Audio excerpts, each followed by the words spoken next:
सोनपुर गांव में शीला नाम की औरत अपनी गाय गौरी के साथ रहती थी। गौरी बहुत ही सीधी सादी गाय थी और वो अपनी मालकिन की सारी बातें मानती थी। एक शाम शीला गाय को चराकर वापस घर ला रही थी। गाय रंभाते हुए मटक मटक कर धीरे धीरे चल रही थी। तभी शीला को गुस्सा आ गया। वो गाय को डंडा मारते हुए बोली, चल रही गैया, जल्दी घर चल। खाने में तो कोई कंजूसी नहीं करती, चलने में इतनी कंजूसी क्यों करती है? जल्दी चल, अभी कितने सारे काम निपट जाते मेरे। इतना पेट भर लिया, अब चलना दुश्वार हो गया है तेरा। अब घर पहुंचकर शीला गौरी को उसके खूंटे से बांधकर घर के काम करने चली जाती है। गौरी रंभाते हुए करहाती है और कहती है, अरे माँ, मर गई रे। ये शीला जितना मुझे चराती नहीं, उससे ज्यादा तो मेरा दूध निकालती है। ऊपर से रास्ते भर डंडा मार मार कर मेरी कमर ही तोड़ दी इसने। हे भगवान, मुझे इससे बचाओ, मुझे शीला से बचा लो भगवान, नहीं तो किसी दिन ये मेरी जान निकाल लेगी। हाय रे, बेजुबान जानवरों पर कैसे मनमानी करते हैं इंसान। इसी तरह से गौरी जब भी घास चरकर आती तो रंभाते हुए भगवान को याद करती।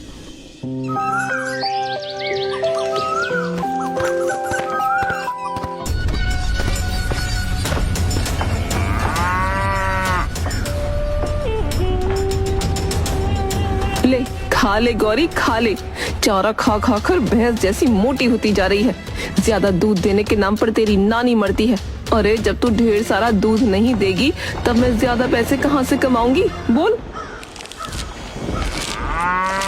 अब ज्यादा नाटक मत कर, फटाफट से सारा चारा खा ले, फिर मुझे तेरा दूध भी निकालना है। और मेरी बात ध्यान से सुन, देख बगल के घर में जो गाय है ना, वो पूरा 10 लीटर दूध देती है और तू बस 14 लीटर। इतना हरा घास खिला रही हूँ, दूसरी गायों से तगड़ी है तू। कम से कम 20 लीटर दूध देना चाहिए तुझे। कुछ तो इज्जत कर मेरी।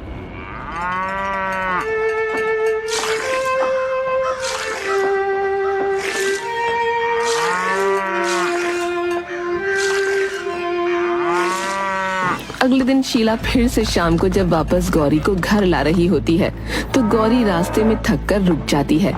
तब शीला फिर से उसे डंडों से मारती है। अब चलेगी भी या तेरी डोली लेकर आऊं? जल्दी चल। कब से चलाई जा रही है मेरी माँ, थोड़ी सांस भी लेने दिया कर, जान निकालेगी क्या अब?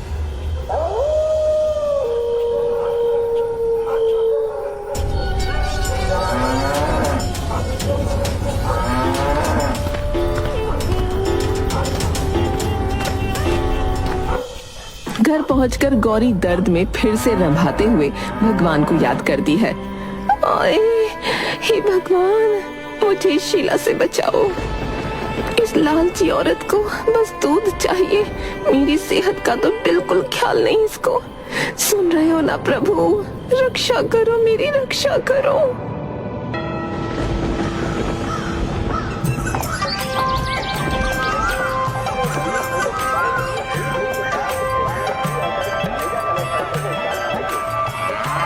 जिसमें गांव वाले अपनी गाय, भैंस और बैल को दिखाने और बेचने के लिए ले जाते थे। इस बार शीला भी गौरी को लेकर मेले में गई। गौरी अपनी सीधी सादी आदतों और खूबसूरती के कारण गांव में पहले ही मशहूर थी। अरे ये तो वही गौरी है ना जो सबसे ज्यादा दूध देती है भाई। कुछ भी कहो, नस्ल हो तो गौरी जैसी भाई। भाई वाह, मजा ही आ गया इसको देखकर तो। हाँ, लेकिन शीला इसे बहुत मारती है। बेचारी गौरी को कोई आराम ही नहीं मिलता इसके पास। अरे चुप रहो, मेरी गाय है, मैं उसके साथ जो चाहे करूं। तुम लोग कौन होते हो बोलने वाले? बस हम तो यही कह रहे थे कि जानवरों को भी प्यार से रखना चाहिए भाई। देखो तो कितनी मासूम लग रही गौरी है। मेरी गौरी जितना खाती है उतना दूध भी देगी। अब चुपचाप निकलो यहाँ से, नहीं तो मुझे जानवरों के साथ साथ तुम जैसों का इलाज भी अच्छे से आता है। गौरी चुपचाप ये सुन रही थी। उसे महसूस हुआ कि लोग उसकी हालत पर तरस खा रहे हैं। जब मेला खत्म हुआ तो शीला उसे घर वापस लाने लगी। रास्ते में गौरी धीमे चल रही थी और शीला को गुस्सा आ गया। चल रही गैया, तेरे नखरे अब मैं बर्दाश्त नहीं करूंगी। अगर तू ज्यादा दूध नहीं देगी तो बेच दूंगी तुझे। अरे क्या बोल रही है शीला, मैं इसको अपना सारा दूध एक बार में ही दे देती हूँ, ऊपर से ये मुझे बेचने का सोच रही है। हे भगवान, क्या करूँ?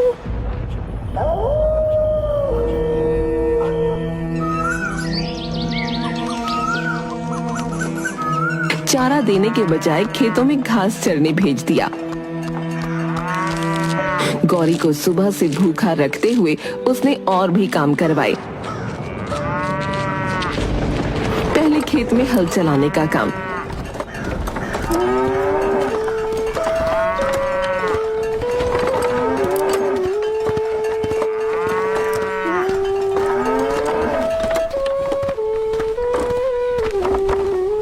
फिर घर लौटकर पानी के घड़े खींचने का।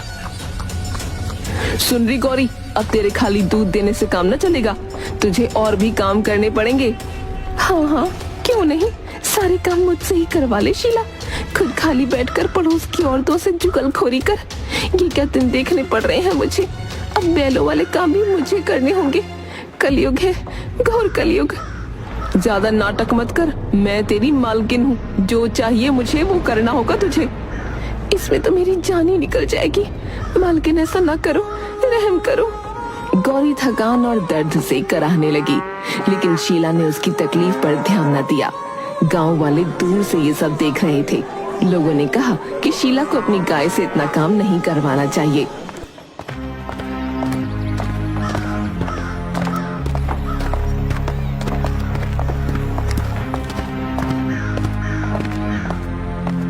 शीला, ये क्या कर रहे हो भाई? गाय तो दूध देने के लिए होती है, ना कि सारे काम करने के लिए। बैलों के काम है, अगर इतना ही लालच है तो एक बैल खरीद लो। ये मेरी गाय है, तुम लोग अपने काम से काम रखो। लेकिन भगवान भी जानवरों की सेवा करने को कहते हैं। अगर तू ऐसा करेगी तो तुझे सजा मिलेगी। भगवान ने मुझे गाय दी है तो वो मेरे काम आएगी। तुम लोग ज्यादा भाषणबाजी मत करो यहाँ। अगर इतना बुरा लग रहा है तो इसके हिस्से का काम तुम लोग कर दो ना। इतना कहते हुए वो लोग वहां से निकल गए।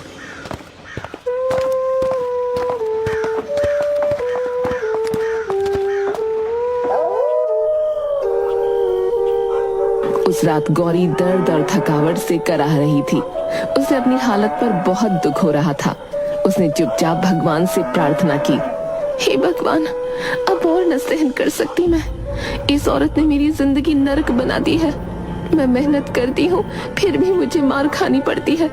हे भगवान, मेरी मदद करो ना, मुझे इससे बचा लो ना। थोड़ी देर बाद गौरी रंभाते रंभाते चुप हो गई। उसकी आंखों से आंसू गिरने लगे।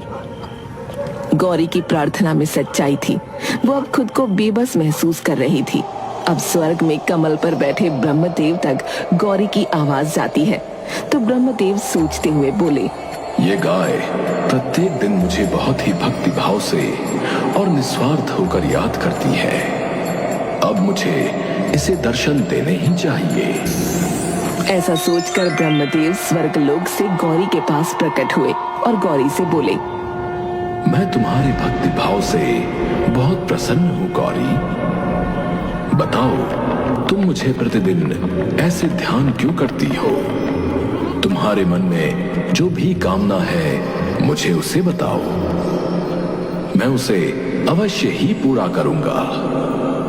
अरे, ये कौन आ गया भगवान बनकर? ये भगवान तो नहीं हो सकते। ये जरूर उस शीला की ही कोई चाल है जो भगवान बनकर मुझे ठगना चाहती है। अरे, क्या सोच रही हो गौरी? मांगो, क्या मांगना चाहती हो? मैं सोच रही हूँ प्रभु, मैं आप जैसी नहीं हूँ। मैं गाय हूँ, लेकिन मैं मूर्ख नहीं हूँ। मुझे समझ आता है भगवान में और उस शीला में फर्क। मैं उतनी मूर्ख नहीं हूँ जितना वो शीला समझती है मुझे। गौरी की बात सुनकर ब्रह्मदेव हंसने लगे। अब मैं तुम्हें कैसे विश्वास दिलाऊं कि मैं ही भगवान हूँ? अगर आप सच में भगवान हैं, तो बताइए, सभी जानवरों की रक्षा करने के लिए उनके पास नुकीले पंजे होते हैं। मेरे पंजे कहाँ हैं? तुम्हारे नुकीले पंजे मेरे पास है गौरी, ये देखो। अब ब्रह्मदेव अपने हाथ में नुकीले पंजे प्रकट करते हैं। कि देख गौरी आश्चर्यचकित हो जाती है और तब उसे यकीन होता है कि ये सचमुच भगवान ही है, शीला नहीं। मेरे पंजे आपके पास है प्रभु, मतलब आप सचमुच भगवान हो? हाँ गौरी। तो एक बात बताइए प्रभु। क्या गौरी? वो शीला तो मुझे मूर्ख समझती है, तो क्या आप भी मुझे मूर्ख समझते हो? गौ माता हो गौरी। जानवरों में सर्वश्रेष्ठ हो तुम, इसलिए सारे इंसान तुमको गौ माता कहते हैं। गौरी ने भगवान के मुंह से ये सुना तो वो बहुत खुश हो गई। उसके बाद वो भगवान से बोली, प्रभु मुझे अब इस धरती पर नहीं रहना, यहाँ शीला मुझे डंडे से मारती है, कृपा करके मुझे भी अपने साथ स्वर्ग ले चले प्रभु। मैं तुम्हारी भक्ति से बहुत प्रसन्न हूँ गौ माता, चलो स्वर्ग चलते हैं। अब ब्रह्मदेव धरती से गायब होकर गौरी के साथ स्वर्ग में प्रकट हो जाते हैं। स्वर्ग पहुंचकर गौरी बहुत खुश हो जाती है और खुशी में वो भगवान से बोलती है, भगवान आप तो मुझे सच में स्वर्ग ले आए और मैं यहाँ खूब मजे से रहूंगी। हाँ गौ माता, अब तुम यहाँ मजे से रहो। इतना कहकर भगवान गायब हो गए। अब स्वर्ग में गौरी खूब मजे से रहने लगी। वो पूरा दिन स्वर्ग में घूमती रहती और उसे जब भी भूख लगती तो वो स्वर्ग के हरे भरे बाग में जाकर मजे से हरी भरी घास खाती। एक दिन गौरी घास खाते खाते इंद्रदेव के बाग में चली गई। तभी वहाँ सुरक्षा कर रहे पहरेदार ने उसे देखकर कहा, अरे ये गाय यहाँ कैसे आ गई? किसकी गाय है ये? वहाँ पर किसी और को न पाकर वो पहरेदार गौरी से पूछता है, अरे गाय, तुमको नहीं पता क्या? ये इंद्रदेव का प्रिय बाग है। यहाँ किसी भी बाहरी जानवर का आना सख्त मना है। अरे मुझे नहीं पता था भाई कि इंद्रदेव का बाग है। मैंने तो यहाँ हरी हरी घास देखी तो वही खाने यहाँ चली आई। इस गाय ने तो पूरा बागान खराब कर दिया। चलो अब इंद्रदेव से चलकर माफी मांग लो, वरना वो तुम्हें बहुत भयानक सजा देंगे।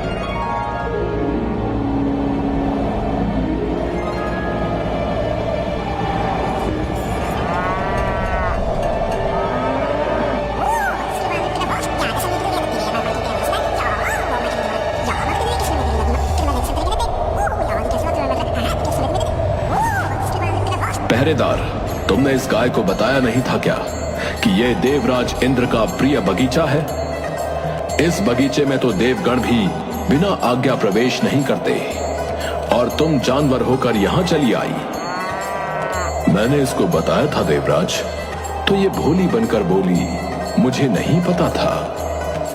क्या इस गाय का ये दुस्साहस कि ये मेरे बगीचे को नहीं पहचानती? अब तो इसकी सजा इसे अवश्य मिलेगी। प्रभु मुझे सच में नहीं पता था कि वो आपका बाग है। इंद्रदेव को ऐसा लगता है जैसे गाय झूठ बोल रही है, लेकिन तभी अचानक उनके मन में एक विचार आता है और वो सभा में बैठे हुए हर एक देवता से पूछते हैं कि ये गाय किसकी है, लेकिन सब मना कर देते हैं कि उनमें से किसी ने इस गाय को पहले कभी नहीं देखा।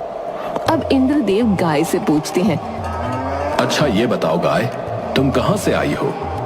कहीं कोई मायावी राक्षस तो नहीं? जल्दी बताओ। प्रभु मैं तो धरती पर रहती हूँ, मुझे यहाँ खुद भगवान लेकर आए हैं। यहाँ का भगवान मैं ही हूँ, लेकिन मैं तुमको यहाँ लेकर नहीं आया, तो कौन लेकर आया है तुम्हें? इस बात पर गौरी चुप होकर थोड़ी देर सोचती है। उसके बाद वो ब्रह्मदेव का नाम लेती है। ये सुनकर वहाँ मौजूद सारे देवता हंसने लगते हैं और इंद्रदेव गुस्से में गौरी से कहती है, गाय, तुम अपना झूठ छुपाने के लिए ब्रह्मदेव का नाम ले रही हो। अब तो तुमको इसकी सजा मिलकर रहेगी। इंद्रदेव गौरी को सजा देने के लिए जैसे ही आगे बढ़ते हैं, गौरी ये देखकर रंभाते हुए भगवान को याद करने लगती है। जब सजा सुनी तो देखो कैसे रंभा रही है, जैसे यहाँ तुझे कोई बचाने आएगा।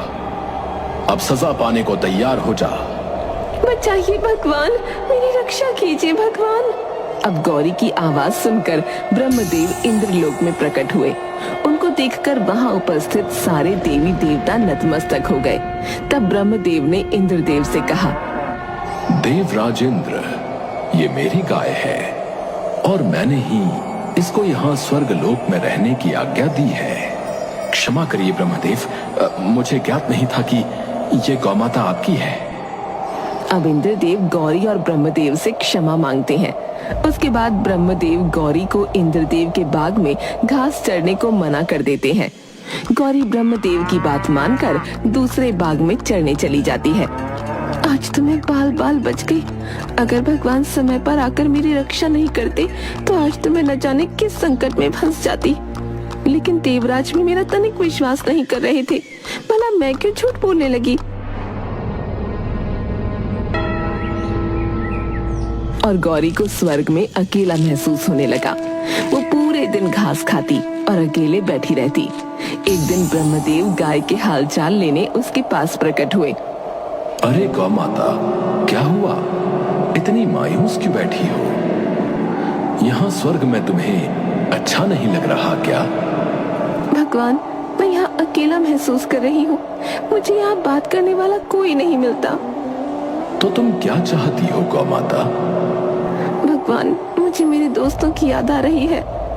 ठीक है, तो मैं तुम्हारे दोस्तों को भी यहाँ ले आता हूँ। क्या ऐसा सच में हो सकता है भगवान? हाँ गौ माता।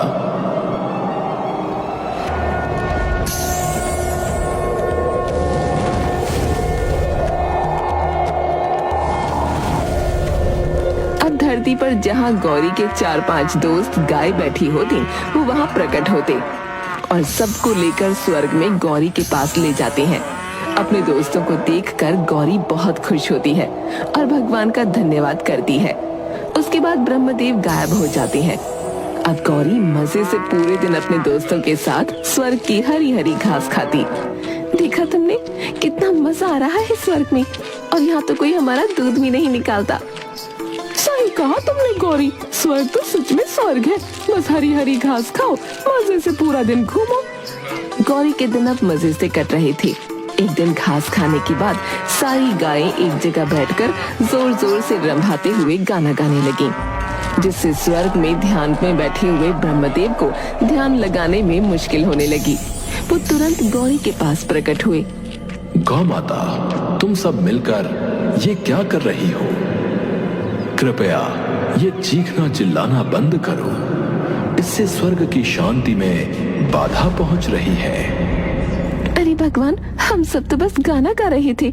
इसमें भला किसी को कैसी बाधा हो सकती है? नहीं, तुम सब गाना बंद करो। भगवान की ये बात सुनकर सारी गायें खड़ी हो जाती हैं, लेकिन गौरी भगवान से बहस करने लगती है। देखो गौ माता, अगर तुम सबको स्वर्ग में रहना है तो शांति से रहना पड़ेगा। नहीं भगवान, अगर हमको यहाँ चुप होकर रहना पड़ेगा तो हमें नहीं रहना यहाँ। हमें अपनी धरती पर ही भेज दो। कम से कम हमें वहाँ बोलने की आजादी तो मिलेगी। स्वर्ग में गूंगा बनकर नहीं रहना हमें। ठीक है, तो मैं तुम सबको अभी धरती पर छोड़ आता हूँ।